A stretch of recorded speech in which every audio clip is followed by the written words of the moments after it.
зөвөн болцсон юм л гэж бодоод байдаг шүү дээ. Яг юу ч хожихгүй тэндээс юу ч ийм ямар ч профит байхгүй гэдгийг ойлгодог болчиход тэнгуүтээ зүгээр л ийм фандад гоё хамт байгаа тэр quality time илүү их юм үнцэнтэй болцсон.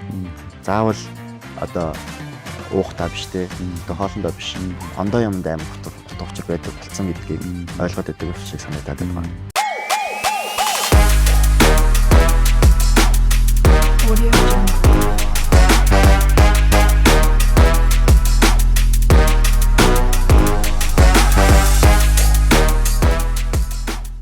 За сайн байцгаана уу үзэгчдээ. Интернеттэй хамтран хэрэгжүүлдэг ажлын дараа подкаст ээлж дугаар эхлэхэд бэлэн боллоо. Манай өнөөдрийн дугаарт санхүү эдийн засгийн сургуулийн маркетингийн 3 дугаар курсын оюутан Тэмүүгэ ирсэн байна. За өдрийн мэнд. За Тэмүүгэ санхүү эдийн засгийн сургуулийн маркетингийн 3 дугаар курсыг төгсчлөө. Ер нь нэг том ажлын ард гарлаа. За тэгээ 3 дугаар курст хамгийн онцлж хэлэх юм юу байв? Юу гинээр илүү их сурав? За санхүүд одоо 3 дугаар курс болохоор битэд айгүй их багаар хамтарч ажилласан. Тэгээд мэргэжлийн одоо яг ур чадварыг олгож байгаа тиймэрхүү хичээлүүд нэлээд түлхүү ордог. Одоо 1-2 даа үндсэн өрөөдөө үзээд тэгээд 3-аас эхлээд яг юм мэргэжлийн хичээлүүдийг үзэж явдаг. Тэнгүүт тэрнээс үүдээд амар юм мэргэжлээ дуртай боллоо. Тэгээд маркетинг гэдгийг ойлгоод эхэлсэн чинь илүү дунд нь ороод эхэлсэн чинь амар тийм дуртай болд юм байна. Тий. Мэргэжлийн хичээлүүд үзээд эхлэхээр илүү их мэргэжилтэд дурлж байна. Тийм ер нь айгүй гоё байгаа. Ер нь яагаад санхүү эдийн засгийн сургуулийг сонгож оров? Мөн яагаад маркетингийн мэргэжлийг сонгов? Тухайн үед өөр ямар сургуулиудын сонголтуудаас энэ сургуулийг сонгосон юм? За би чинь ер нь багасаа л амар хөдөлгөөнтэй. Тэгээд намайг жоохон бахад манай ихч чам бизнесээ сургана мурна гэдгийг ярьдаг гэсэн байхгүй. Тэгээд ийм яриа хөрөө ихтэй ер нь аяг сахилахгүй хөвтөйсэн би жоохондоо. Тэгээд ихч намайг ер нь л чамайг би бизнесийн хүн болгоно гэсэн. Тэгээд яг 10 жил төгсөж байхад 12 тахад бол би уг нь сэтгэл зүйч одоо сэтгэл засалч гэдэг ч юм уу тиймэрхүү мэргэжлээ болохыг аяг хүсдэг байсан юм аа. Тэгээд тэрүү маркетинг үү гэж бодож жагаад тэгээ за ер нь гэрийнх нь их худлаарахгүй хаа гэж одоо тэгээд маркетинг авчихсан. Гэр бүлийнхнийхээ зөвлөгөөгөөр маркетинг ангийг сонгосон. Тийм. Ер нь л тэгсэн. За одоо энэ чинь 3 дугаар курс гэдэг чинь ер нь нэлээд энэ сургуульд оюутан байх гэдэг ажлын төсвөл шатруугаа ороод ирлээ шүү дээ. Тий. Маркетингийн мэргэжил одоо чиний ойлгож байгаагаар хамгийн чамд тата мэдрэмж өгдөг зүйл нь хамгийн их дурлуулж байгаа зүйлсүүд нь юу байх вэ? Маркетинг сураад дуустдаггүй хизээч үргэлж цаг үе өөрчлөгдөж байгаа. Тэр болгонд дагаад төгсөхгүй бол хоцорно. Тэгвэл ялагдана. Тэгээд хамгийн шинэ байх хэвээр хамгийн креатив тийм л байх хэвээр. Яг тийм ур чадварыг шаарддаг нь өөрөө салбар нь тэгж шаарддаг нь аюу сонирхолтой байгаа. Тийм. Байнгын суралцах, шинжлэх учраас апдейт хийх шаардлагатай байгаа. Одоо энэ мэргэжлийн хичээлүүдээс ер нь хамгийн сонирхолтой хичээл эсвэл хамгийн хүнд санагдсан ч гэдэг юм уу? Нэг за энийг нь чардаж агаад ард нь гарлаа та гэсэн тийм ямар хичээл вэ? За мэргэжлийн хичээлүүдээс гэх юм бол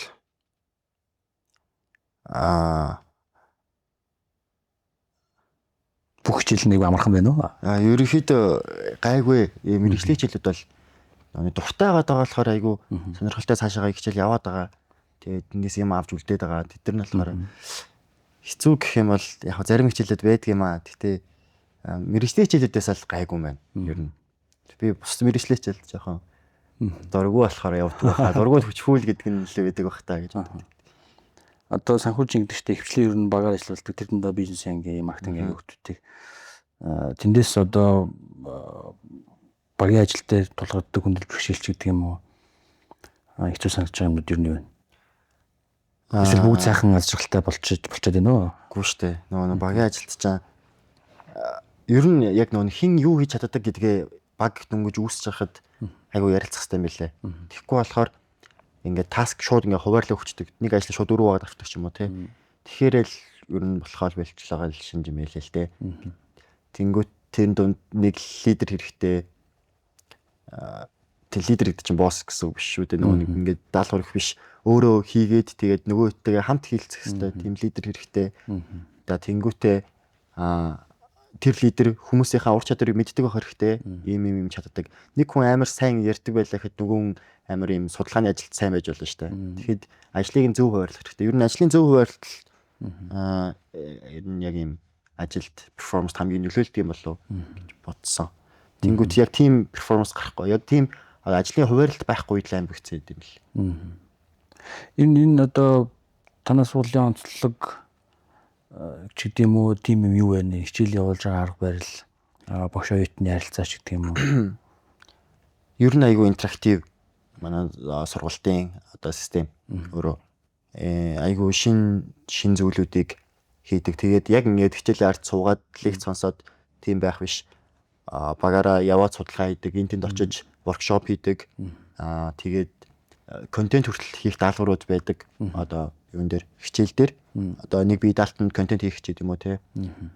Видео хийх, одоо бидний мэргэжлэх болохоор тэнгууд яг тийм илүү яг юм амьдралтай маш ойртсон таскууд амирх байдаг.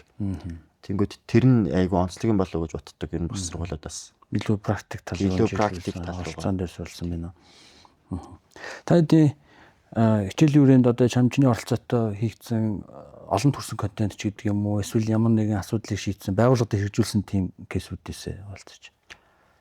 За өнгөрсөн семестр битэд борлуулалтын менежмент гэдэг хичээл дээр нэг байгууллагын ер нь яг нэг байгууллагын тэгээд нэг бүтээгдэхүүний талаар 8-7 хоног судалгаа хийгээд тэгээд одоо ингээд 5-6 шатны юм 6 төрлийн судалгаа хийгээд тэгээд тэрийг дараа нь одоо яг хариуцсан компанийнх нь удирдлагууд одоо маркетингийнх нь ч юм уу борлуулалтынх нь удирдлагуудад төлөөллүүдэд танилцуулж илтгэсэн.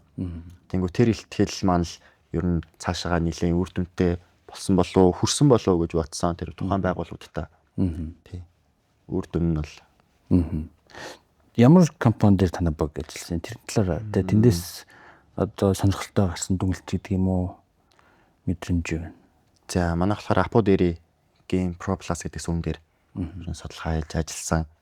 Тэнгүүт зах зээл нь бид нар тэгэхээр өнгө судалж эхэлж байхдаа дахиад зах зээл байгаа юм шүү. Нөгөө нэг зах зээл байгаа л да. Гэхдээ нөгөө нэг яг ийм зорилттой сегменттэй үнээсээ болоод үнийн стратеги буруу байгаагаас болоод гүйтэд хүрч чадахгүй байгаа юм шүү гэдэг дүнэлтэд яваад байсан байхгүй юу? Ягаад гэвэл нөгөө хүмүүсийн хэрэглэгчийн задлын судалгаанд цаад тэгэхээр хүмүүс ер нь үн аягүй хөндөр. Тэгэхээр 7 хоногт одоо 1 удаа 2 хоногт ийм 2 удаа ч юм уу авч хэрэгэлдэг гэдэг хариулт байгаад байсан. Тэнгүүд яг стил нөгөө нэг хамгийн ийм үргэлжлэний хамгийн одоо хүмүүсийн дунд популяр алдартай тийм бүтээгдэхүүн байж чадахгүй байсан байхгүй. Тэгээд би манайхан ярилцаад үнэ жоохон буулгачвал зүгээр юм биш үү гэдэг ер нь л тийм дүгнэлтээ бодсон. Тэгсэн чинь тухайн байгууллагаас болохоор төлөөлөл нь өөртөө одоо яг ийм юунд зориулсан ямар сегментэд зориулсан гэдгээ судал үзсэн үү гэдэг. Тэгээ манайх үзсэн гэдгсэн чинь тэр сегмент чинь одоо яг тиймэрхүү маягаар одоо яг үнийхээ стратегийг бид нар тайлбарлаж өгсөн байхгүй юу. Тэндээс тэнгууд бид нар ер нь бүх буян продуктууд хоорондоо адилхан ойролцоо үнэтэй байна гэдэг боломжгүй. Тэнгүүтээ тухайн яг продуктаас хамаарал үнэ өөрчлөлт гэдгийг амар сайн ойлгож авсан. Тийм л дүгнэлттэй хамгийн одоо том дүгнэлт нь гэх юм бол.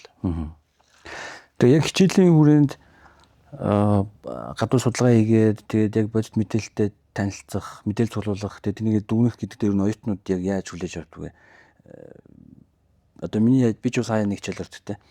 Тэгээд тэрний хангалттай зарим оюутнууд ер нь тиймэрхүү зарим жоон цаарлах. За эсвэл жоохон одоо нэг бодит кейстэй ажиллахлаар буруу зураг дүгнэлт хийчихгүй гэдэг юм идэгч байдаг юм. Тийм хадлага ажиллагдаад идэв. Чамд тэр яг оюутнуудын дунд тэр нь хэр мэдрэхтгүй. Яг би бусад оюутнуудыг мэдэхгүй байна. Гэтэ миний хувьд л авдаг тэр нь надад сонирхолтой байдаг. Угаасаа л одоо яг юм амьдрал дээр гараад яг мэргэжил дээр гараад ажлын байран дээр гараад бид нар ийм юм хийн. Тэнгүүтээ ажлын байран дээр гараад алдах хоёрын одоо нэг кост маш их ялгаатай штэ. Одоо алдаад үтсэн байх юм бол дараа нь нэг юм туршлагатай байсан. Нэг хийцээ маа хоёр дахь хийх ондоо байдаг. Тэнгүүт би өөр амар баярлдаг л да тиймэрхүү таскууд маскууд ихаар азныг байлаа гэл. Ингээл залчээ. Ямар гоё юм бэ. Хичээл яг ингээд хичээлээ сирэний ард суугаал ном уншаал тэрийг хуулччээ сууж байхаас илүү сонирхолтой байдаг. Тэгж. Одоо чи өөрийгөө хэр сайн үйт ингэж хэлэх үү? Гайгүй. Тэг ер нь гайгүй. Юу яагаад гайгүй гэж байгаа гэхээр суралцмаар байгаа. Тэгээд дуртай байгаа. Тийм болохоор л өөрийгөө гайгүй гэж бодож байна да. Итгэвтэй байгаа. Зөндөө олон сургууль дээр хийж байгаа. Тийм сургуулиас одоо яг хичээлээс гадуурх үйл ажиллагаанууд одоо клуб гэдэг ч юм уу те. Тэнгүүт маркетингийн албанд бас одоо өмнө дадлага хийсэн байхгүй би. Бас тэнгүүт доод тэдэртэйгээ юм харилцаа холбоотой байдаг. Тэгээд ийм асуудал гарахаар надтай холбогдох нь их байдаг бас. Ер нь тиймэрхүү тэгээ оролцоо амар сайтай гэж боддог өөрийгөө. Тийм байхад хичээдэг. Ер нь ажиллах суралцах боломжийг өөртөө бий болгохыг хичээдэг байх нэ. Тийм. Одоо энэ ч нөгөө хичээлийн дүн мөн гэж бас байгаа шүү дээ. Тэгэхээр одоо нэгдүгээр курст чиний одоо яг одоо бол хичээлд мэргэжилтэд оролцсон. За тэгээд суралцагчийн өсөлттэй ингээд энэ лүү өргөж хөвлөлөө явж гин гэж хэлж байна. Тэгэхээр нэгдүгээр курс, хоёрдугаар курс, гуравдугаар курсын хувьд анхнаасаа Тэмүүгээ ийм хичээл зүтгэлтэй байв уу? Ер нь юу туулж яв? Энэ хугацаанд ер нь нэгдүгээр курст орсон Тэмүүгээ өнөөдрийн Тэмүүгээ хоёрын оронд хэр зураг гарсан байна? Амар зураг шүү дээ. Нэгдүгээр курст орохт чаа би нөгөө яг нэг юм ондоо хичээлүүд сөөрөөд үзээд тэгээд нөгөө нэг ийм 10 жилээс их сургууль гэдэг шилжилт надад амар хүнд байсан байхгүй юу. Жохон шантарч гал. Тий. Бүх юм ингээл ондоо болол намайг ингээл хамгаалал хайрлал гэдэг багш нар мань байхаа болол. Тэнгүүт их сургуулийн багш нар чинь би яг тэнд юу ухаарсан бэ гэхлээр би хийхгүй болол өөр хинч намайг хий гэж шаардахгүй юм байна. Хинч миний өмнөөс юм хийхгүй юм байна. Тэгээд хинч намайг бас тэгэж өрөвдөхгүй юм байна. Тэгэхээр угаасаа өрөвдүүлээд байх одоо хүсэхгүй байгаа маань тэрийг би өөрөө тэгсэндээ яг ингээд харахаар тэгээд би яг ихний 2 семестр ер нь маш муу сурсан. Тийм хичээлээ ер нь хайцсан гарыч гэж зөндөө олон бодож байсан. Сургуулиасаа гарчээ. Ер нь болчихъя гэж зөндөө бодож лээсэн. Тэгэхэд нөгөө нэг буцаад сэтгэл зүйч болох байсан энэ төр гэдэг бодлоод бас нэлээх байдаг байсан. Тэгэл найзууд маань ингээл уулзсан багсаал угаасаа энэ тийшээ гадачаад дотгошоогоод өгсөн найзууд амирх байгаа. Тэгээ бүгд ингээл завгүй хичээлтэй байхад уулзах тоон угаасаа багасна хамт байх хугацаа маань багасж байгаа. Тэгээ тэр болгон тэр яг тэр өөрчлөлт надад амир хүнд байсан байхгүй юу. Тэгээд тэр өөрчлөлтөөс болоод би ер нь хичээлд аюу муу байсан юм аа. Дургүй байсан, хийдгүй байсан. Тэгэл ингээл анги ахих тусам, курс ахих тусам яг мэрэгжлийн хичээлүүд маань одоо орж эхлээл мэрэгжлийн сөөрөөдөө үзэж эхэлж яхад л ер нь гайг болсон. Тийм ийм байт юм шүү дээ. Энэ гоё юм байна шүү тэгэл. Дөнгөж би тэгэхэд маркетинг гэдэг нэр том юм мэддэг байсан нас эхэлж байгаа шүү дээ. Тэгмэл яг энийг хилээд исэн юм байна шүү гэдэг ойлголтод надад амар юм гоё яг бүүн гэж толгойд дэрдэг задарч амар гоё сонирхолтой болж орж ирж байсан. Тийм ерөнхийдөө л нэг тийм их үү дээ. Тэгээ одоо бол айгу хичээж байгаа. Өнгөрсөн 2 семестр маш сайн хичээсэн. Тэгээ дуртай суугаад байгаа. Тэр нь л гол очор байгаа. Тэгээ миний энэ би юм айгу дэвшилсэн байгаа. Тэгэхээр хичээлд хандах хандлага дур сонирхолтой байл өөрийгөө дайшлах байдал нь 1-р курсын Тэмүүгтэй харьцуулахад 3-р курст бол ер нь нэлээд өөрчлөгдсөн. Илүү дурлж байгаа, илүү үр дүн гарч байгаа. За тэрийг одоо чинь дүн байх шүү дээ. 1-р курсын 1-2 семестр ч юм уу хичээлийн голтуу ер нь хэд байсан. Одоо тэр нь үр дүнгээр харагдаж байна уу? Харагдаж байгаа. Би чинь миний шул хэд байж байгааг хэд болчиход байна. Эхний 2 семестрийн голчтуу маань 1.1 хэдтэй байсан юм аа бүр. Тийм. Ер нь маш муу сурсан. Тэгээ одоо болохоор сүүлийн 2 семестр маань голч 3.6. Маш том өндөр. Тэгэнгүүтээ бас нөгөө нэг хичээл хийгээгүйхээ юу гэдэлж байгаа л да. Тэгээ би ер нь ийм нийтч би татах гэж нэр нилээх гэж байгаа. Дээш нь өрөх гэж. Гэтэ боломжгүй биш юм байлээ. Болтгол юм байлээ. Алдсан ч байсан тэгээд дахиад хичээгээд босоод ирэхэд болтгол юм байлээ. Одоо нийт болсон ба. Нийт нь 3 төгсөж байна. Оо, сайн биш үү. Тэгээд тэр чинь бас ер нь яг хөө зарим хүмүүс ярьдаг л та ингээд хичээл дүн болж чухал биш ээ те. Гол нь ингээд хийж зурж чадвар чухал гэж ярьдаг. Гэтэ бас цаашаа үргэлжлүүлж одоо магистрийн магадагчаа сурахад бас хичээлийн голчт нөлөөлдөг. А шууд утгаараа биш ч гэсэн ер нь тухайн оюутны ажил буюу хичээлдээ хандж байгаа хандлага тэнд гарч байгаа үр дүн гэдгийг бас дүнгээр илэрхийлэх нэг хүчин зүйл мөн л доо. Тэгэхээр энийг бас зарим оюутнууд хитрхи хойш тавих гэдэг бол тийм биш шүү гэдэг дээр бол чамтай санал нэг байна. За одоо түрүү найзууд гэдээ ярьж энэ тэр нэг шилжилтийн үеэр нэгдүгээр 10 жилийн багш нартаа багш нарын хүүхдүүдэд ханддаг хандлага за тэгээ оюутан болоод ирэхлээр багш оюутны харилцаан дээр бас нэлээд ингээд өөрчлөлт гарснаа нөлөөлсөн гэж байна. За тэгээ бас найз нөхдийн хүрээлэл солигдсноос хамаарсан гэж байна. Ер нь найз гэдгийг тэмүүгээ юу гэж боддог вэ? Найзын хүрээлэл одоо яаж өөрчлөгдөж байна? 10 жил байсан найзууд нь холбоо сүлбээ ингээд уулзалтын тоо хэмжээ багассан ч гэсэн тэр нөхөрлөл үргэлжилж гин үү эсвэл ингээд зогсчт юм байна уу? Найзууд гэдэг ер нь миний амьдралд амар үнцэнтэй чухал хэсэг байдаг. Юу байсаар ч ирсэн жоохон бахаас л ер нь би амар найзрах хүн байхгүй юу. Тэнгүүтээ гэхдээ би тийм амар их олон найзтай хүн бол бас биш. Амар чанартай хэд найзтай. 10 жилд байсан найзуудаас минь 2 нь гадаашаа өгсөн байгаа. Тийм. Гэхдээ яг ийм 10 жилийн энэ найзууд тийм үе хөл нөхөрлөл надад амар юм үнцэнтэй нандин санагдаад байдаг юм аа. Ингээд өдрөөлхөн хамт байгаад өдрөөл уцаар ирэл байхгүй ч гэсэндээ эргээд нэг уулзахдаа яг юм буцаад ямар байсан шиг уулзч чаддаг хүмүүс. Тэр л амар гоё идэг. Тэгээ би одоо хүртэл 10 жилийн найзууд яг хуу маш дотн найзууд минь үлдсэн л дээ байгаа. Тийм. Тэртэй харилцаа холбоотой байгаа. Тэнгүүт эргээд бас их сургуульд ч гэсэндээ амар гоё хүрээлэл надад байгаа. Зөндөөх байгаа. Эндээс бас их сургууль очсондээ маш олон гоё найзууд олд авсан. Тийм. Харин бод бас ер нь адилхан мэдрэмж. Одоо би чинь 10 жил тусаад одоо нэлээд хэдэн 10 жилийн хөрвчлээ шүү дээ.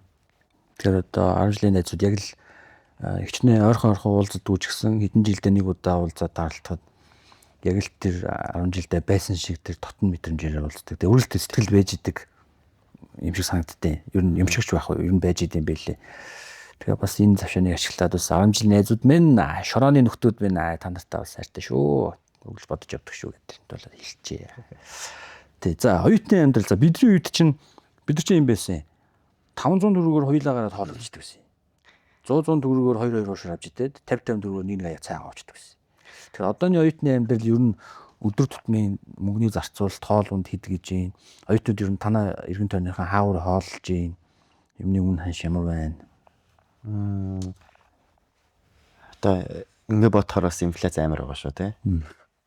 500 төгрөгөөр ч одоо бид нарт 500 төгрөгөөр ястал тач хэмхэл авч идэх та. Тийм байдаг баг. Сургууль дээр өдрийн цайны цагаар гэдэг ч юм уу хоол идэх юм бол ер нь манай сургуулийн цайны газар гоё. Ер нь таалагддаг. Тэгээ айгу хурдан байдаг болохоор амар байдаг. Тийм тэгээ бодохоор ер нь өдний хоолнд та нэг 20,000 төгрөг ч юм уу те өдөр тутамд байхад ер нь өдөрт нэг хоол идчихнэ. Тэгээ болчих 20,000 төгрөгөөр. Тий 20,000 төгрөгөөр. Тэгээ яг уу заримдаа цонхтой цаг маяг ч юм уу те. Өөр газар орох юм бол мэдээж нэмээд гэрэх тал. Оюутнууд чинь ер нь нэг л бас нас биеийн дүрцэн хүмүүс шүү дээ. Тэгээ хичээл ном мэдээж хийж байгаа, зарим ажил төрөл хийдэг бах. Тэгээ дундуур нас залуу хүмүүс найзууд байна те. Ганц нэг ингээл нийлээд одоо наргиж 6 цэнгэлтэй цагийг өнгөрөх гэдэг юм уу. Тиймэрхүү юм одооны оюутнуудад ер нь хэр нийтлэг байд юм бэл. Бидний үед чинь бас хаяад бас сайхан жинтэйхэн бас байдаг л байлаа. Одоо ер нь гэтээ яг тийм жинтэйхэн бол гайгүй штэ. Одоо энэ манай үеийн амир хэрс болцсон байгаа да. Би бодохтой амир юм зөвөн болцсон юм л гэж бодоод байдаг штэ. Яг юу ч хожихгүй тэндээс юу ч ийм ямар ч профит байхгүй гэдгийг ойлгодог болчиход тэнгуүтээ зүгээр л юм фандад гоё хамт байгаа тэр quality time нь илүү их юм үнцэнтэй болсон. Заавал одоо уухтаа биш те. Тэ хоолндоо биш. Ондоо юмд амар утга учир байдаг болцсон гэдгийг ойлгоод байдаг шиг санагдаад байна. Илүү ухаалаг болчих. Амар зүүн би хэрвээ одоо уугаад байх юм бол үеийнхнээс хоцорно гэдэг тэр амар хурдтай өөрчлөгдөж байгаа шүү дээ. Манай үеийнхэн амар ингээд бүр секунд минут тутмаар хүмүүс сайжирч байгаа. Тэнгүүт тэр дунд чинь хоцрохгүй тулд яг нөгөө дэсээ илүү гарахын тулд бүх тиймэрхүү одоо бусад зүйлүүдийг халахсах шаардлагатай болоод эхэлдэм билээ. Гэхдээ яг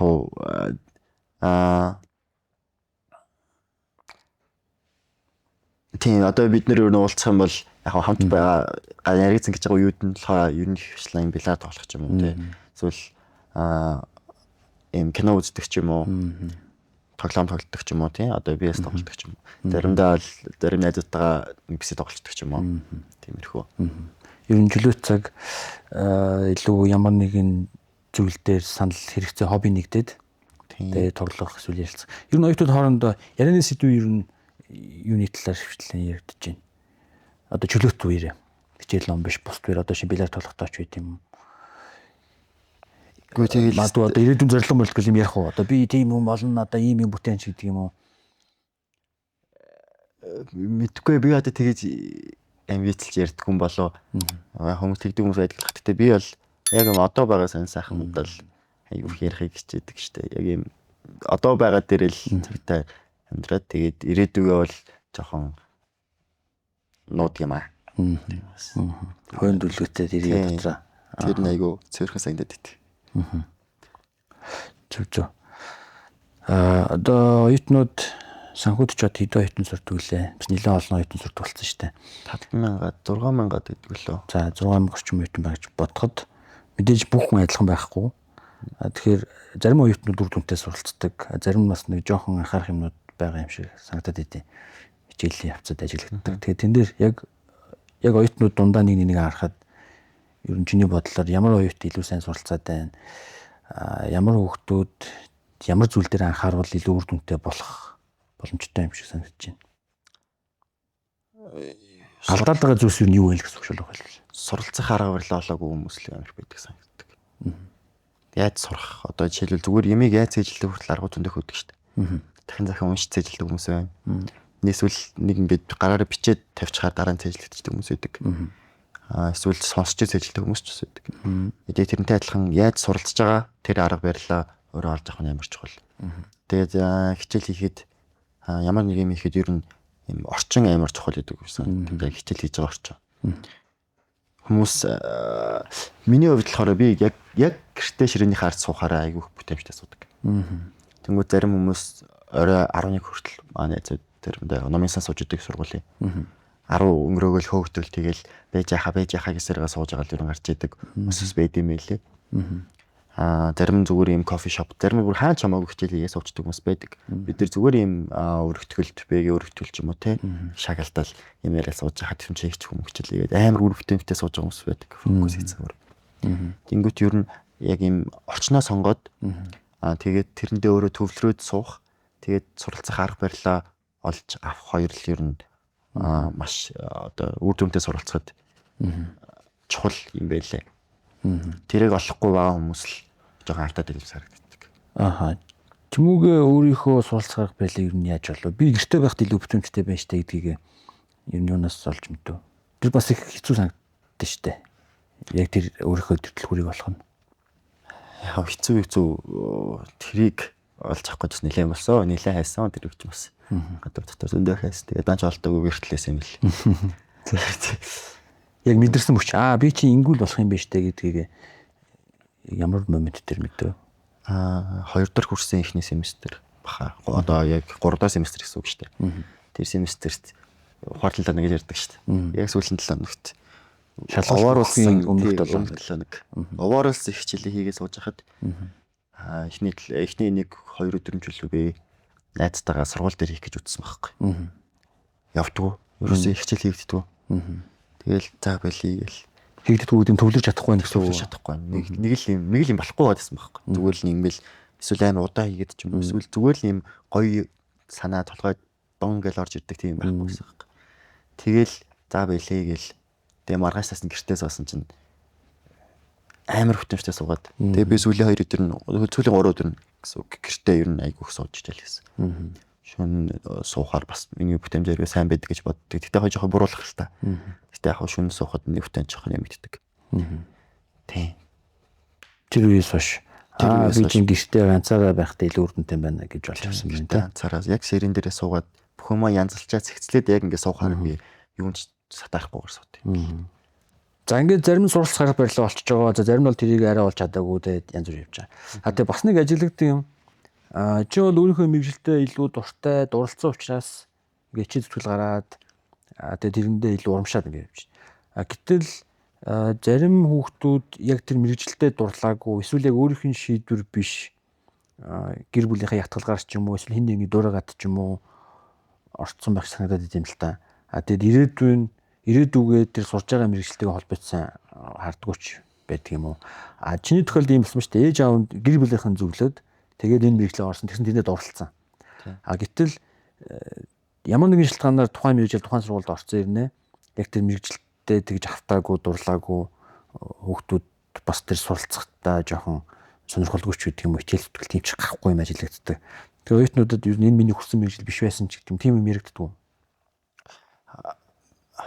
Яг тэгж сонсогдож байгаа мэргэжил хүмүүс байдаг л да. Тэгээд хүсэмжтэй би тэгтээ мэргэжлээр ажиллахгүй мэжлэхгүй гэж байгаа хүмүүс байдаг гэсэн. Гэтэ ер нь тэр нь маш бага баха. Ер нь би аав ээжийн маань гэрийнхний маань ялангуяа манай ихч мэгчийн нөлөөлөл байсан ч гэсэндээ яг эцсийн шийдвэрийг би өөрөө гаргаж байгаа. Намайг манай гэрийнхээ амир их сонсч дэмжиж ерөөсө бүх талаар нь намайг тэгж дэмжиж ойлгодог. Юу ч хийсэн яг ингээд ард ингээд байж идэг байхгүй. Надад гоё амар хитэгдэг. Буруу юм хийхгүй, муу юм хийхгүй гэдэгт итгэдэг. Тэгээ тэр итгэлийг бас би алдж болохгүй гэдгийг өөртөө ингээд яг юм кодлцсон байдаг. Тэр нь хүний итгэл алдах амар муухай гэдгийг би айгүй багасаа ингэж одоо мэдэрч явсан, ойлгосон гэх юм. Айгүй багтаа ойлгосон. Тэнгүүд ер нь манай гэр бүлийн харилцааны хамгийн гол туршиг толгуур нь итгэл байх гэж боддог. Намайг тэхгүй ээж аваа мэдж байгаа. Намайг надад итгэж байгаа. Тэгээ бас би итгэл наалж болохгүйгээ мэдж байгаа. Ерөөс энэ дээр л манай багын баганд явж байгаа. Яг нэгт яг энэ асуудал яригдсан дээр мэдээж гэр бүлдээ та нар нээлттэй ярилцдаг байх. Ээж авдаа ингээд өөрийнхөө сэтгэл юм хэлдэг байж таараа. Тэгтээ бас нэг олон нийтийн хэрэгслэр хэлнийт чинь бас нэг өөр хэрэг шүү дээ. Ийм хүнээс зөрөг шаарддаг. Тэгэхээр энэ дээр чи энэ моментыг ачлаад ээж авдаа болон ихчтэй гэр бүлийн ойрхон байдаг тэр хүмүүстэй сэтгэлдээ нэг хэлээч. Ер нь тэмүүгээ ийм шүү та хэдтэй бас ингэж бодсон жогдох шүү гэдэг. Үргэлж намайг гэж идэг. Үргэлж миний төлөө байдаг хүмүүстэй үргэлж талархдаг хайртай байдаг шүү. Тэгээд хайртай байсаар байх болно шүү гэдэг л та. За сайхан хэллээ. Тэгээ ер нь чинь нөгөө бас бид нар нээлттэй хэлж байгаа хэрэгтэй юм билээ л дээ. Байнга биш юм аа гэхэд хаяа нэг боломж олсон үе дээр. Тэгээ хүмүүс ч хоорондоо тэр дотоод сэтгэл мэдрэмжээ хуваалцж ийж илүү их ойрхон болдог. Тийм. Илүү утгатай болдог харилцаа. Окей. За одоо хичээл төгслөө 3 дугаар курсын оюутан төгсөл одоо 4 дугаар курс руу орох гэж байна. За зуны амралт болсон байна. Энэ зуныг юу хийж өнгөрөө? Сонин сайхан юу байна да? За энэ зун би дадлага ингээ нэг газар одоо CU-д ажилласан. Premium Nexus. Тэгээд 2 сар ажиллаж байна одоогоор. Одоо энэ сарыг дуусгаад ер нь одоо ажилласаа одоо өгөх гэж чөлөөлөх гэж байна. Тэнгүүт 1 сар амарчад хичээд дараа гэж бодоод байнаас. Их болохоор тэгээ энэ 100 ер нь л миний хувьд амар үр бүтээмжтэй 100 байлаа. Сонирхолтой 100 байлаа. Миний яг амьдралдаа үзсэн хамгийн анхны 100-ны амралт бол 100 байлаа л да. Гэтэ яг хариуд би амар олон юм одоо олж авлаа. Яг энэ бюджет ажлын туршлага гэдэг чинь миний ботсноос тийс ондоо юм байна гэдэг тэр юм өөрчлөлтийн шокн дээр бас нэлээд их байлаа.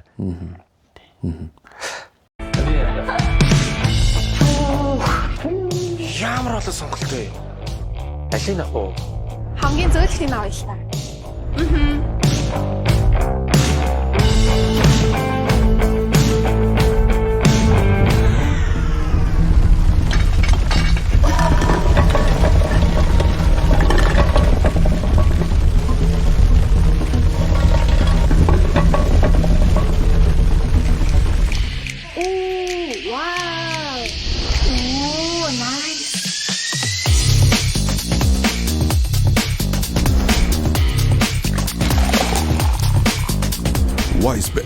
хамгийн зөөлөн шин мэдрэмж. Энэ зун бол өмнөх зуны амралтуудаас хамгийн завгүй ачаалттай байсан зун. Гэхдээ их сонирхолтой өгөөжтэй байлаа гэж юм тий. Оюутны хичээлийн үеэр багаар ажиллаад хариуцлага хүлээгээд ингэ явж байгаа. За тэгээд бүр яг жихнээсээ албан байгууллагад ороод багаар ажиллаад хариуцлага хүлээхийн хооронд мэдрэмжийн ялгаа нь Яг албан байгууллагад нэлээд даацтай л орж ирж байгаа санагдсан. Тэгээ би яг тийм том алдаа гаргаж амжаагүй л одоо ингэ болжлох шиг байна л да. Тэгтэл алдчихгүй хэс би амар хайж байсан юм аа. Тэгэл яг л ийм хамгийн төгс хийх гээд одоо ингэ хүм болноос би тэндээс амар их сурыг гэдэг хүсэлтэй байсан байхгүй. Тэнгүүт би хүм болоныг шалгаал тээ. Яг энийг яг яаж хийдгийг таныг надад ингэ цаагаад өгч гээл хүм болгоноор очивол надад өгөх таск байна уу гэл. Ер нь тэгэж л 2 сарыг өнгөрөөлөө. Тэр хооронд тэнгүүт яг зарим хүмүүсээ жоохон залхаасан л бах. Ачаал байс гэл нэг шар юм ингээл ирээлдэлч надад өгөөл гарч. Гэхдээ яг тэгэд байгуут миний алдаа юу нэргүй баг байсан. Тэнгүүт эсрэгээрээ миний алдаа нь өөрөө юм мэдээд ингээд өөрөө мэдээд хийхгүй байгаа миний алдаа юм болов уу гэж бас жоохон харсан. би тааж хийхгүй байсан. Би дааж хийхгүй байгаад байгаа нь. Яг эцсийн үр дүн би алтхаас айгаад хамгийн төгсөөлөх гээд л хүмүүсээс нэхэд байгаа гэсэн дээ. Нөгөө талаараа тэр миний яс алдаач юм шиг. Би ингээд өөрөө хийх ёстой юмыг хүнээс суугаад amin'ny алдаач юм шиг санагдсан.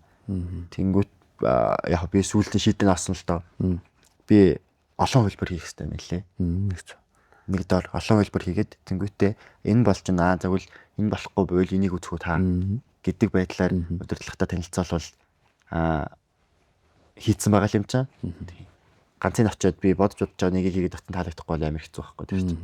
Тэнгүүд олон хөлбөртэй байх гэдэг юу нэлээ айгу сонгодог санаа юм байлээ. За тэр шийдлийг яаж болов? Ямар кейс дээрээс? Нэг юм танилцуулга бэлдээд би. Тэгсэн чинь би айгу удирдлага дээр айгу олон дотсон байхгүй юу. Энийг бараг л энэ зургийг энэ талтан тавих уу гэж очиод байсан байхгүй юу. Яг нөө форматыг би мэдэхгүй. Формат мэдж байгаа гэсэндээ ондоо форматоор хийчих гээд байгаа юм санагдаад болдгоо. Тэгээ яг форматыг даах гэдэг. Тэгсэн чинь манай удирдлага надад чамд таск өгөх нь баг өөрийнхөөс хэцүү болох гэдэг шүү гэдэг үг хэлсэн байдгийг.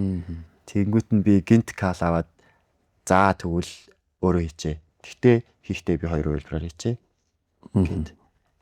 Тэгээд яг тэгээ очихоор нэг нь таалагдсан ч нэг нь таалагдахгүй байх нөгөө нь таалагддаг юм. Тэгэхээр шийдвэр гаргалт илүү хурдан болоод ирж байна.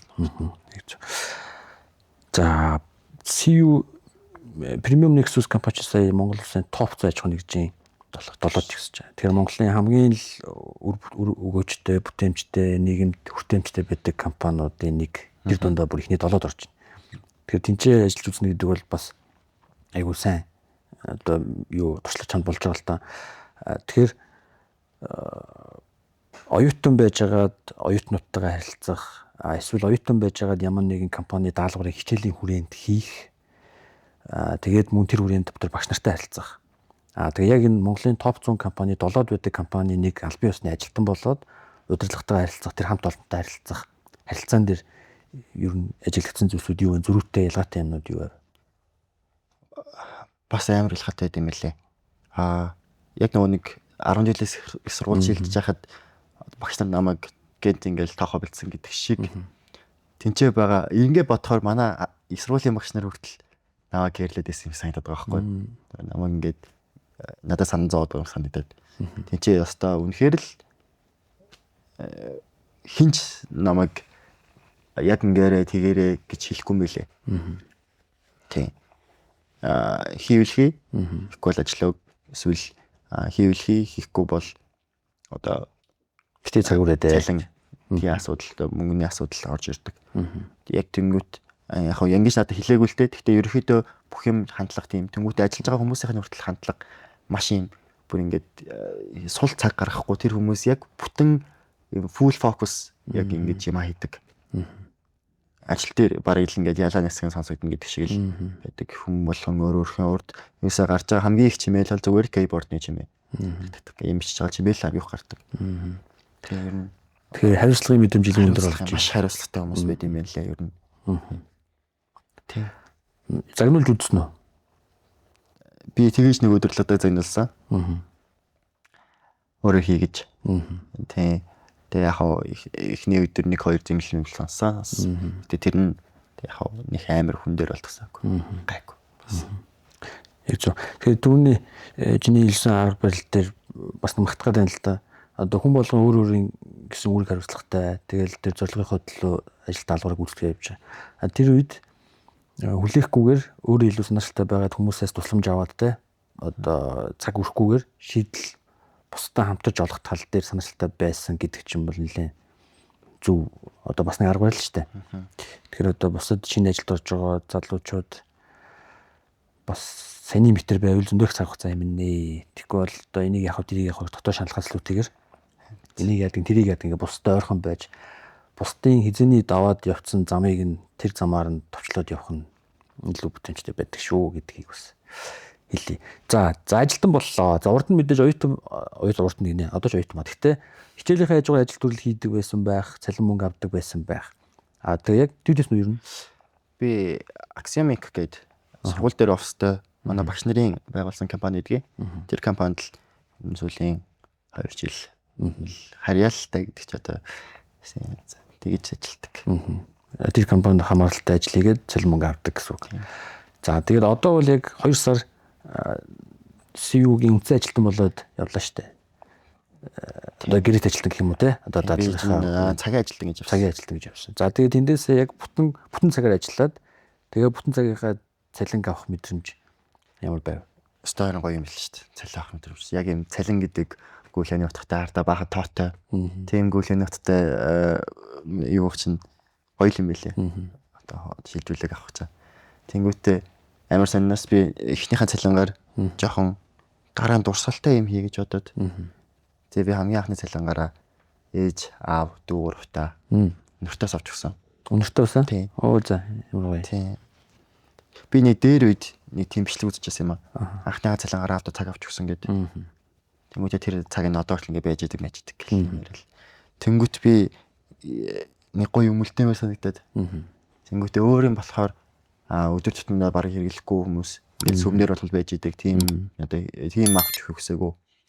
Тэгээ бас өөрхөн баажин тааруулж юм авахгүй болохгүй байсан.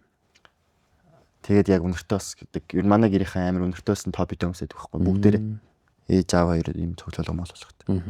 Тэнгүүд нь бүтэн өдөржингөө яваад хамраа өвдөлт өнөртөөс. 400-500 өнөртөөс нөрлсөн баха. Тэгвэл ямар ч өнөр ялхахаа болж мэлт юм байл шүү дээ. Яг л ялхах санагдаад гарч. Тэгээд тэгж жагаад яг 3-аас авч гисэн. Тэр амир гоё байсан. Яг тэрийг ингээл өгөөл тэгэл юм анхны цалингаар авсан гэл. Дараанцсандээ би ингээд ярьж ах надаас амар гоё юм одоо. Дөнгөж саяхан болсон гэсэндээ ингээд ярьж ах гоё юм. Би анхны цалингаараа аав ээж гэрийнхэн дээр өнөртөөс авчихсан билээ. Яг тэр анхны цалингаараа өнөртөөс аваад гэрийнхэндээ бэлгэлэх тэр яг тухайн моментын мэдрэмж тэр хүмүүсийн хүлээж авч байгаа сэтгэл хөдлөл нь чамд ямарсан. Аав ээж хоёр миний хөөс том болчихжээ л гэж байгаа юм шиг харсан. Тий. Ээж яг гэж хэлсэн л дээ. Тэгтээ амар том болчихжээ гэх. Тэр мэдрэмж бас яг тэрийг сонсоход надад амар гоё байсан. Улам юм гэр бүлтэй үнцэнтэй гэр бүлтэй одоо юм үнцэн бүтээж чадж байгаа юм санагдаад тэрийг мэдэрсэн тосголоод байгаа юм шиг санагдаад яг тийм мэдрэх бас амар юм гоё момент гэдэм билээ хүнд. Ер нь хааны газар хэрэгтэй байна гэдгийг мэдрэх амар гоё гэдэг шүү дээ. Нууц биш бол ер нь одоо ингээд цагийн ажилтнаа гэхдээ маркетингийн чиглэл ажил хийхэд ойролцоогоор хэдэн төгрөгийн цалин авч байна. Яг энэ бол жоохон нууц байд юм билээ. Тэгээ мэдээж байгууллагын нууц хувийн нууц. Гэтэ яг зөв багцаагаар хэдээс тийдч гэдэг юм уу. Ер нь нэг тэр гадуур байдаг цалингийн зараас орол харж штэ ажлын байрны зараас харчдаг. Тэгэхээр үзэж байгаа хүмүүстээ магадгүй оюутнууд бас ирэх зунаа иймэрхүү байлаа төлөвлөж байгаа хүмүүстүүдэд баримжаа өгье гэвэл нэг сая 200-аас 600-700 тэр хавцал байдаг. Зөв. Энэ дээр яг зүгээр нэг санаа жөөрө дотор бодохгүй. Нэгэнтэй л ажил хөдөлмөр эрхлээд орлого олоод эхэлж байгаа юм чинь бүх хүн ирээдүгөө боддог штэ. Гэхдээ ямар ч ажил хийдэг бай, бизнес хийдэгч бай, тэгээ нэг хөрөнгөлөл гэл хүн болго ярьдаг штэ. Тэгээ тэрийг эртнээс өөртөө дадал болгочвол хүмүүст их хэрэгтэй санагдаад. Яг одоо та хэдийн насн дээр залуучууд тэгж байгаа болно шүү дээ гэж бодол төрөлтөө. Гэхдээ тэрийг өглөө босоо шүдэ аваад шиг нэг цалин болгон дээрээс 5% ч юм уу 10% ч юм уу 1% ч юм уу тий. Нэг тэр дадлыг өөртөө суулгачвал гээд чи барыг суулгацсан байгаа болов? Үдсэн юм аа. Тэгээд яалтчгүй. Би яг хуримтлалд биш. Ашигладаг оноо дансанд хийж утсан байхгүй. Тэгээд яг ашигладаг болчтой биш. Тийм. Тэгэхээр яг тийм мэдрэмж юу нэ ихэнх хүүхдүүдэд хүмүүс төрж байгаа. Хүүхдүүд жилтгүүдээ бүх насныхын л юм асуудал байна. Тэгэхээр дэрийг зөв би бас өөрийнхөө харсан алдаа гэж хамаа битээ тавтаасаж хүсэж байна л та. Тийм учраас цалингийн хэмжээ нэмэгдэх тусам тэр дадлаас ер нь холдно. Тэгэхээр одоо яг эхэлж байгаа зэг дээрээсээ тэрийг өөрийнхөө нэг хэсэг болгочвол адуу чи 40 хүрэхэд нэлээх асуудлыг шийдсэн байх боломжтой. Эрт эхлэх тусмаа хэмжээ болж байгаа биш. Тэгээд тэрийг дотроо бодохгүй те. Тэгэж зүгдээ хэцүү юм хэлээ тэгтээ. Ах бандаас даамдаас халтаа үний хувьд хэцүү. Тэгтээ тэр хэцүү юм лээ. Ер нь бол ийм бүх юм ихэндээ хэцүү санагдтыг. Тэгээд сурсны дараа бүх юм амархан санагддаг. Тэгэхээр чи тэрийг ухаантай тэгээд дотроо өөрөө бодохгүй. Тэгтээ би ч юм чадна гэдэгт бол итгэж чинь. Тэрийг ялаад чадаарай гэж хүсье. Хэрвээ чи чадах юм бол 10-20 жилийн дараа яг энэ яриг эргээд харахад өөртөө алгатай шүү дээ. Окей. За тэгээд ажил хийлээ. Энэ хугацаанд яг энэ компанид чи өөрийнхөө оруулж чадсан хамгийн том хувь нэмрээ юу гэж хэлэх үү? Компанид ямар ч албан тушаал эрхэлдэг байж болно. Гэхдээ хүн болгон өөр өөр гэсэн үнцэнтэй хувь нэмрээ оруулж идэг л та. Тэгээс тэр нь заавал ингээд дарга захирал өндөр албан тушаалтай болохоор хувь нэмрээ оруулдаг гэсэн үг биш. Юу ч хийдэг байсан өөрийн гэсэн үүрэг байдаг. Тэр нь компанид ямар нэг үнцэн бүтээж идэг. Тэгэхээр саяны өнгөрсөн 2 сарын хугацаанд Тэмүүгээ CEO гэдэг байгууллагад ажиллахдаа би ер нь ийм зүйлсүүдийг өөрийнхөө зүгээс хийж чадсан гэж дүгнэж байна. За уучлаарай түр завсралгаа үе. Ажлын дараа подкастын хамтран ажиллагчаар цагийн ажил зуучлалын платформ Viva-нд ажиллаж байгаа. Та Viva-ныг гар утсандаа татаж суулгаснаар ажлын саналыг хүлээж аваад зогсохгүй шууд захимаар гэрээгээ байгуулах юм. За мөн хаана хизээ ярилцлаганд орох тухай мэдээ, явцын мэдээлэл ч гэсэн тухайн аппликейшн дээр харагдана. Та өөрийнхөө сул цагийг орлого болгож хуурахын тулд Viva-ны аппликейшнийг татаж суулгахад хангалттай шүү. Яг одоо доор байгаа QR кодыг уншуулад аппликейшнээ татаж аваад өөрийнхөө сул цагийг орлого болгож хувиргаарай. За одоо эргээд ярианд орцгоё. Гэвэл. За би ямартайч 2 сарын турш ер нь одоо амар юм хохирол учруулахаар алдаавал гаргаагүй юм байна гэж бодож байна. Тэнгүүтээ ямар нэгэн одоо юм төөрөгдөл үүсэхгүйгээр хоёр талтай харилцагч талтай ч юм уу одоо гүйцэтгэгч талтай тэнгүүтээ манай захиалагч байгаа шүү дээ. Тэнгүүт харилцаа холбоог ер нь айгүй юм доктортой авч явсан. Тий.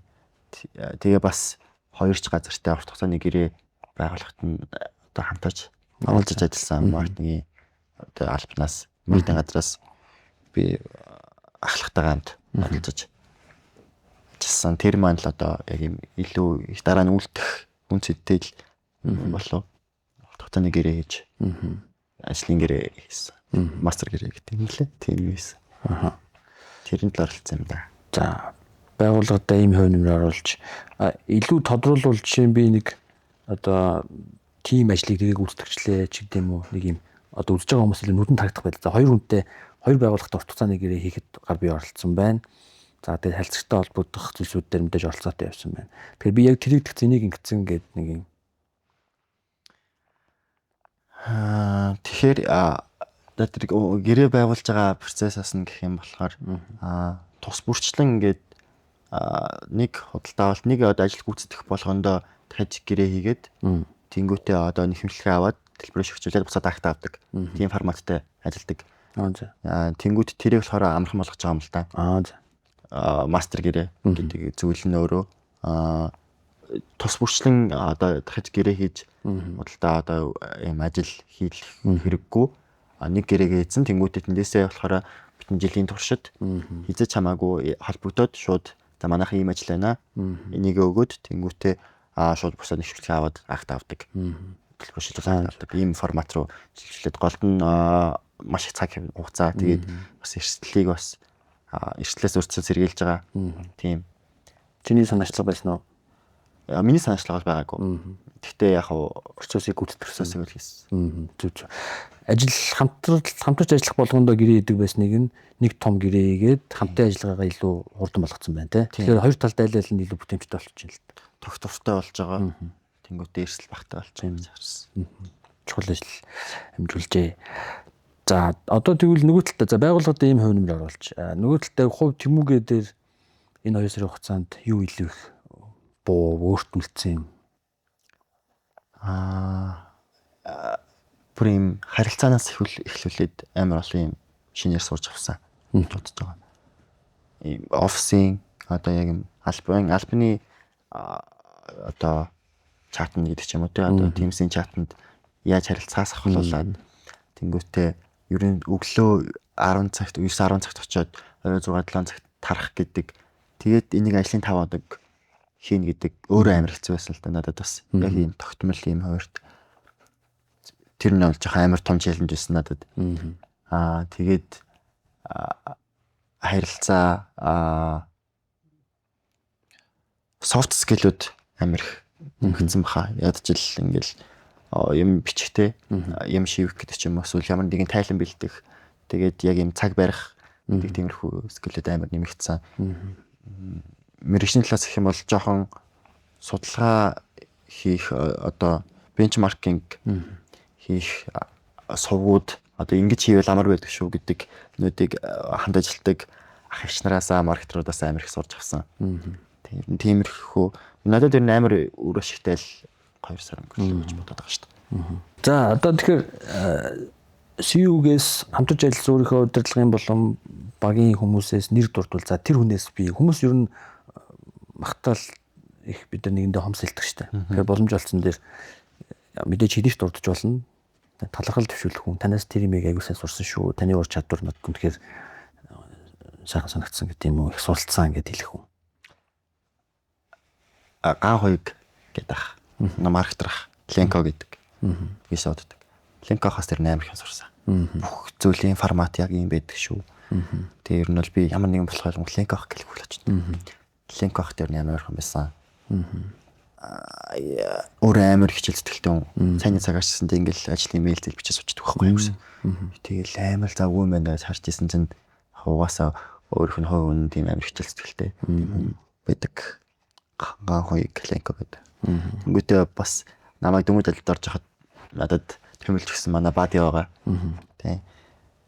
Ахатар гээд ахаа гэдэг. Тэ. Ерөөсөө энийг ингэчээр амар юм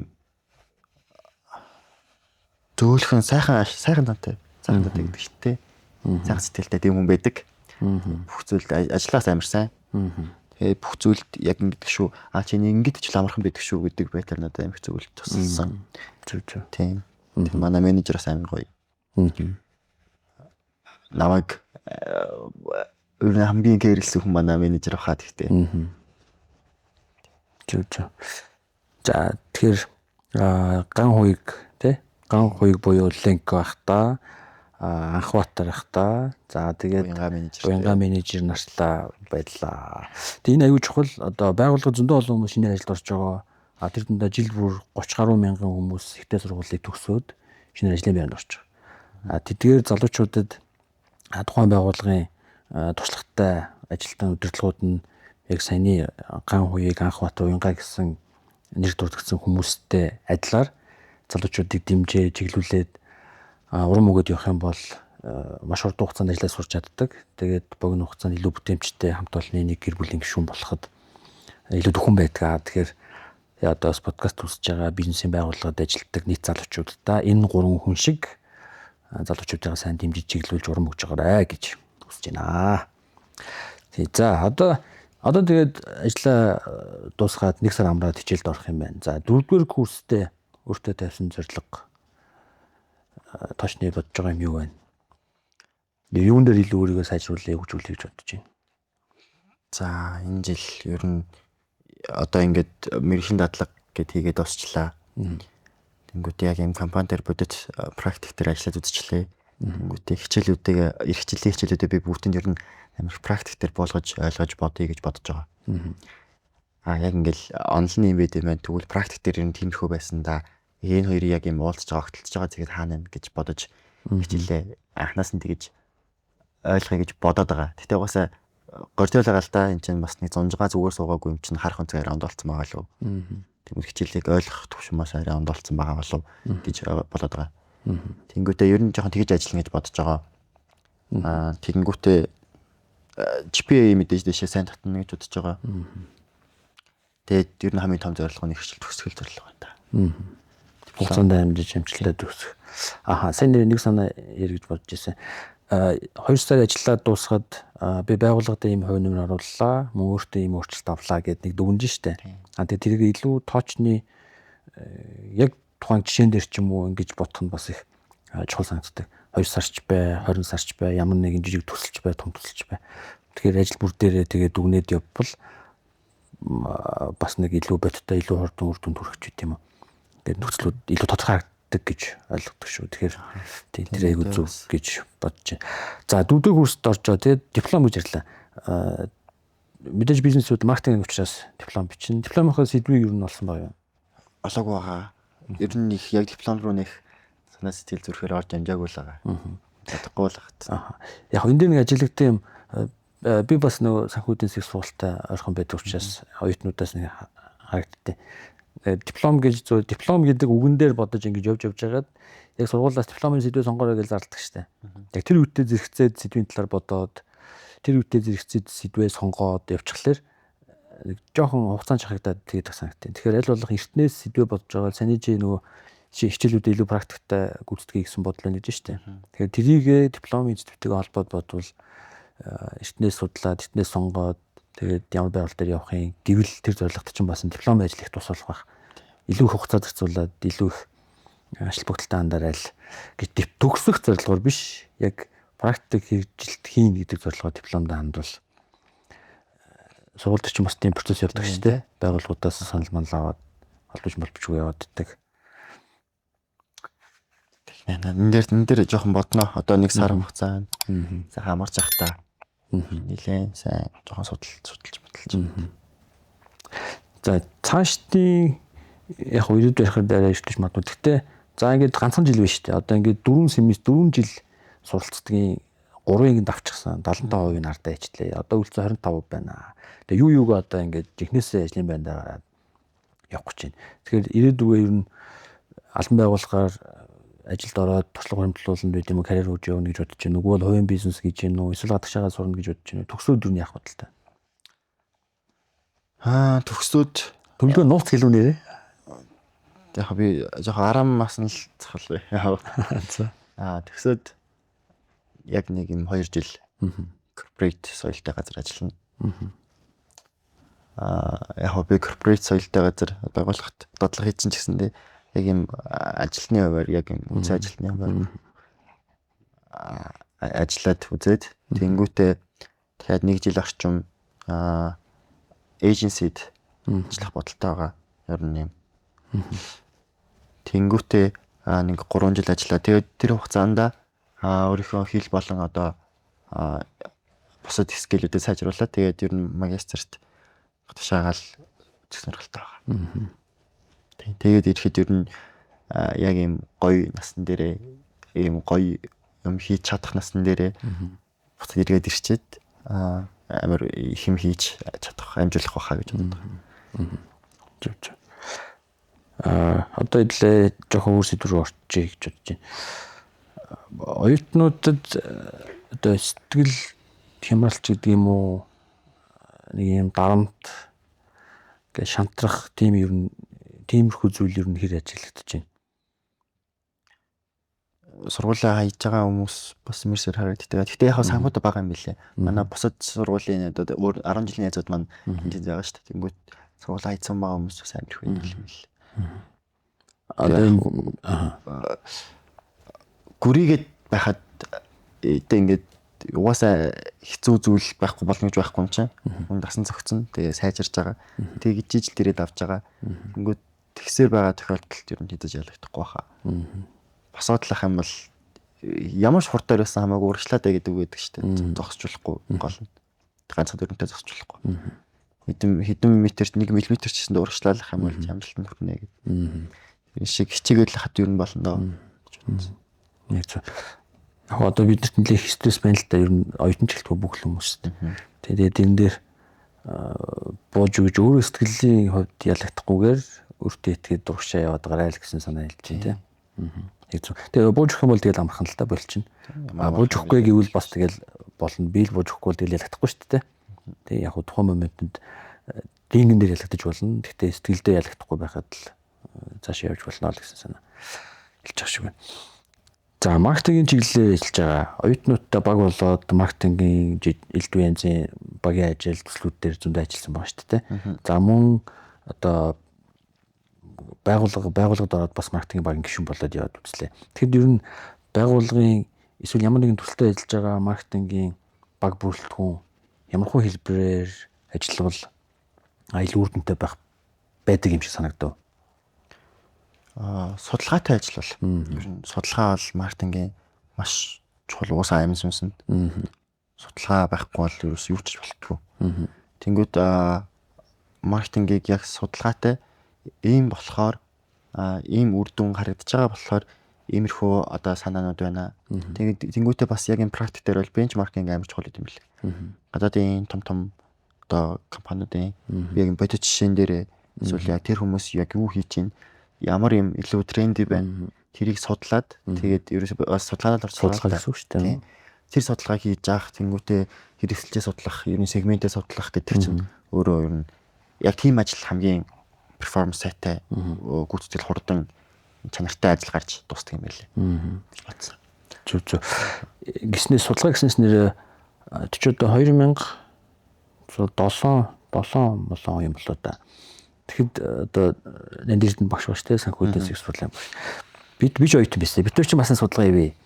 Монголын топ хэдэн компаничлалтай судал 50 компани лөө компаниудын маркетингийн захирал, маркетингийн дарга нарын хамруулад тэгээд танай байгууллага маркетингийн шийдвэр гаргалтаа судалгаа шинжилгээнд дээр тулгуурлаж хийдэг үү эсвэл өөрийнхөө туршлага зүүн бэлэгтээ тулгуурлаж хийдэг үү гэдэг. Тэгээд судалгааны үр дүн тухайд ер нь дийлэнх нь туршлага болон зүүн бэлэгтээ тулгуурлаж маркетинг шийдвэр гаргадаг. Буюу маркетингийн судалгаа гэдэг зүйлийг манай Монголын топ компаниуд төлөөлөн хэрэглэдэггүй байна гэдэг үр дүн гарч ирсэн. Тэрнээс бол бас нэг бахан л тухайн үед нэг шүүгэн болж ирсэн. Тэгээд одоо жишээ нь чиний ажилласан CEO маркетингийн шийдвэр гаргалтанда чиний чухалчилж үзэж байгаа шиг судалгаан дээр тулгуурлаж шийдвэр гаргаж гинүү. Ер нь аль тийм бенчмаркинг гэвэл маш сайн юм байлээ. Тэр бол нэлээд бас ингэж хийх юм бүр ингэж хийх юм биш гэж бодож байсан. Ямар нэг юм болвол за гэс юу дизайнерууд нь хүртэл ингээл за энтэй ойрхон гоё дизайн бодорой хайгаарай олоорой гэдэг байдлаар нь ажилтдаг хоорондоо дотроо ч юм уу тий өөртөө ч юм уу. За энийг харсан чинь би яг иймэрхүү дизайн за ингэж хийвэл гоё юм байна гэдэг. Тэмүүт яг маркетрууд бас иймэрхүү зураг авалт хийдэг ч юм уу тий. Яг иймэрхүү байдлаас нь гол нэг пропозал яг иймэрхүү байдлаар нь гаргая. Иймэрхүү пропозалтай юм чинь тэгвэл иймэрхүү байдлаар нь одоо ингээд яг бүтэн болгоё дуусгая гэдэг тэр зүйлээ харж байгаа нь бас амар чухал байсан. Зүг харин одоо зөвхөн өөртөө найдах биш бусдаас уулзах нэг нээлттэй байх гэдэг сэтгүүтэй байх нь их чухал байна те. Тэгээд бас brainstorming. Тэр аль амар юу юм бэл тэр зүгээр ингээд санааг зүгээр юм үйлдвэрлэдэг болт юм бэл яг тэр үеэр. Яг юм brainstorm хийгээд ингээд бүгд хуралдаад сууж авах үед бүр ингээд маш гайхалтай санаанууд ингээд араасаа гардаг. Тэгээд маркетууд ямар лаг юм бэл гэж бодсон би тэгэхэд яг жихнээсээ хоёр нэр ямар мундаг юм бэ те. Би тэгэхэд бараг л хурлын задрахлыг цаяар сууж байгаа байхгүй. Бараг л ядарцсан ингээд нэг л тэгэхэд тэр хүмүүсийн толгоноос яг хамгийн ухаантай хамгийн гоё шин санаануудыг үйлдвэрлэдэг моментод яг л тэр юм хурлын үйл юм бэл. Brainstorm хийж байгаа тэр момент л юм бэл. Хурлаа илүү үр дүнтэй болгож чадчих. Тэнгүүтээ хурлаас гарсан үр дүн ийм санаа ингээд хаях биш. Тэгвэл энэ дээр хэрэгжилт ингээд явна, дизайн ингээд явна гэж шууд бүр ингээд шууд хэрэгжилт рүү ингээд хүлээдэг тийм бэл. Санааг шууд аваад хэрэгжилт рүү түлхээл тэгэл тэнд дээрээ ингээд татаа гэж зоогоол тэгвэл энэ болохоо болж болно шүү дээ. Тэгвэл за тэгвэл ондоо санаа гэж татж аваад дахиад тэгвэл пропозал нь ингэн ийм болохоор ингэн тэгээ дизайн бүр ингэж гарна гэж бүгд сууж байгаа л амар хурдан юу н ажлыг амар хурдан хийж байгаа л. Би тэгэл вау ямар лаг юм бэ л гэж бодсон. Тэмүүг ямар нэгэн санаа гаргав. Тийм боломж олдгүй юу? Олцсон. Гэхдээ яг миний санаа одоо хэрэгжих баха нэг жижигхэн деталь юм байсан байхгүй надад зүгээр нэг юмны дизайныг бичээл юм байна. Нэрний юу гэсэн одоо слоган гэдэг шүү дээ. Өөрөө ашиг тиймэрхүү тийм юм бодсон. Тэр хийсэн. Гэтэ ах вэ тэр орохгүй байсан чих вэ. Тэр нэрээ одоо хуулцлаарай болохгүй биш үү? Арайртдаг хаа. Зүг. За оюутнуудын дунд одоо үерхэл гэл байдаг шүү дээ. Тэр харилцаа ер нь чиний бодлоор хэр зөв зохистой явагдаж байна. Эртний эмэгтэй хүмүүсийн харилцаа оюутнуудын хувьд нэг нэгэ хүндлэх байдал байдаг юм уу? Эсвэл буруу ойлголцох. За тэрнээс болж зарим хүмүүстэд одоо хүн дээр тусах байдаг юм уу? Тиймэрхүү асуудал хэр ажиглагдаж байна. Яг тийм хүнд хэцүү болоод байгаа нь харагдаад тун гайгүй. Сэнээс болоод нэг хүмүүс амар хэцүү болоод байгаа хүмүүс гайгүй. Гэхдээ яг мэдээж маргалдах, модалцах хүмүүс байна. Тэнгүүтээ яг тэр моментд хүн нэг юм жоохон даун болдог шүү дээ. Тиймэрхүү үед бас ажиглагдана л да манай дээр ч харагддаг зарим дээр нь. Яг нэг бүр юм одоо санаанд орж амар тийм хүчтэй тиймэрхүү юм бол бас гайгүй санагдаж байна. Тийм. Бидний үед ч ер нь жоохон дотгошоо нэг ярилцах чадвар гэх юм уу өөрийгөө илэрхийлэх байдал нь жоохон сул байсан учраас за нэг гомцсон бол нөгөө гомцоороод ингээд тийш олдогч байт юм уу эсвэл буруу ойлголцол бий болсон бол тэрийгэ залруулж чадахгүй сараагаад харилцаа нь үр дүнг болчих юм тиймэрхэн байдаг байсан. Одоо таад үе чинь бас илүү нээлттэй ингээд харилцааны ур чадвар одоо бидний үеийн оюутнаас бол хэд дахин илүү мундаг төвшөнд ба штэ. Тэгэхээр бас тэр одоо надад мэдрэгдэж байсан манай үеийнхэнд байсан шиг асуудал танай үеийнхэнд харьцан гайгүй байгаа юм шиг санагдав. Бас ярилцаж сурч ах шиг үлэм одоо нээлттэй их өртөө ихтэй. Тэгээд илэрхийлж байгаа ч тэр хүлээж авч байгаа ч тэр тэрийг ялгаж салгаад ойлгож чаддаг болсон гэж ажиглагддаг. За оюутнууд хэр ном уншиж байна? Гайгүй бас уншнаа. Би ч гэхдээ ер нь жоохон юм уран зохиолын номноос жоохон дөг сонирхдаг гэсэн. Зохиолын ном. Одоо бол хичээлийн ном л уншиж байна да. Утсан дээрээ сая одоо нэг юм хэрэгтэй мэдээлэл нэг юм урт текстнээс илүү монхон текстүүд илүү хүрээдэг болсон шүү дээ. Тиймэрхүү л. Зүг. Одоо ажлын дараа подкастыг бид нар интерномтой хамтран зохион байгуулдаг. Интерномын бүх салбараас баг хүмүүсийн өссөн бүх ном байгаа да. За интерном цэг юм нэг вебсайтаас бас өссөн ном хаягаад болох боломжтой. Тэгээд одоо бид нар шүн дундын номын сан гэдэг энэ Мет Хейк гэдэг зохиолч юм бестселлер. За философийн авалт ном байгаа. Энэ дээр гардаг гол агуулга нь юу гэхлээр түрүүн Тэмүүг хэлсэн. Нэг удаа курстэй ер нь нөгөө маркетингийн чиглэлээр биш сэтгэл зүйн чиглэлээр сурах хэрэгтэй байсан биш үү гэдэг нөгөө шийдвэр гаргалтандаа эргэлзэх цаг үе байсан гэсэн. Гэтэл 3 дахь курсээ төгсөхөд тэр шийдвэр гаргалтандаа улам итгэлтэй болоод мэрэгжилтэд дурлаад буюу энэ шийдвэр маань зөв байсан юм байна гэдэг итгэлийг олж авсан гэж. Тэгэхээр энэ ном дээр яг тэр талаар ярьдаг. Тухайн үеийн шийдвэр гаргалт чинь таныг эргэлзэх байдалтай очих болно, харамсмаар буцаад тэр үедээ очихвол өөр шийдвэр гаргадаг байж даа гэдэг юм эргэлзээ хүмүүст их дүрдгөө. Гэхдээ эцсийн дүндээ тухайн үед зөв гэж бодсон шийдвэр чинь зөв л байдаг шүү гэдэг талаар гэдэг агуулгыг илэрхийлдэг юм ном байна. Тэгэхээр за тэгээд амралтын цагаараа дахиад нэг сар байна. Энэ хугацаанд амжуулаад энэ номыг уншаарай гэж хүсэж байна. За тэгээд мөн интерномынхандаа баярлалаа. Интерномын зүгээс ажлын дараа подкастын оролцогч болгонд нэгэн сайхан номыг бэлгэлдэг. Тэгээд интерномынхандаа мөн баярлалаа гэж хэлье. За подкастын үзэгчдээ интерном цэгийн мэд ойрхон байгаарай. Интерномын салбаруудаар үргэлжлүүлээрэй. За тэгээд номон дойрхон байж гимэн оргил төрөх зам чинь дөт болох болно гэж хэлээ да. За тэгээд Тэмүүгээд ярьж оролцсон явдалд баярлалаа. 4-р курсын амжилттай сураад зорилгоо биелүүлээд за тэгээд цаашдын карьераа амжилттай авч яваарай гэж хүсье. За баярлалаа. Бас нэг түрүүний дээр нөгөө хөндлөл гэдэг юмыг заавал хэрэгжүүлээрэй гэж одоо багшийн хуваар даалгавар болгоё. Тэгээд анаас нь тодорхойлчихсан наа. Тэгээд энийг заавал хэрэгжүүл. Энэ бол даалгавар. Тийм энийг бол бодож энэ чамд хэрэг болох болно гэж хэлээ да. За баярлалаа. Дахиад нэг юм ба интерномоос маань гадна ажлын дараа подкаст V1 цагийн ажил зуршлын платформ хамтран ажилладаг. Та бүхэн V1 цагийн ажил зуршлын платформоор дамжуулаад CU-гийн бүх салбарт ажилд орох боломжтой. Та ердөө V1 аппликейшнийг татаж суулгаад тэндээс ажилд орох хүсэлтэд илгээснээр өөрийн гэрт ойрхон салбартаа ажил хийж өөрийнхөө сул цагийг орлого болгон хургах боломжтой юм шүү. За тэгээд дараагийн дугаараар уулзтлаа. Түр баяртай.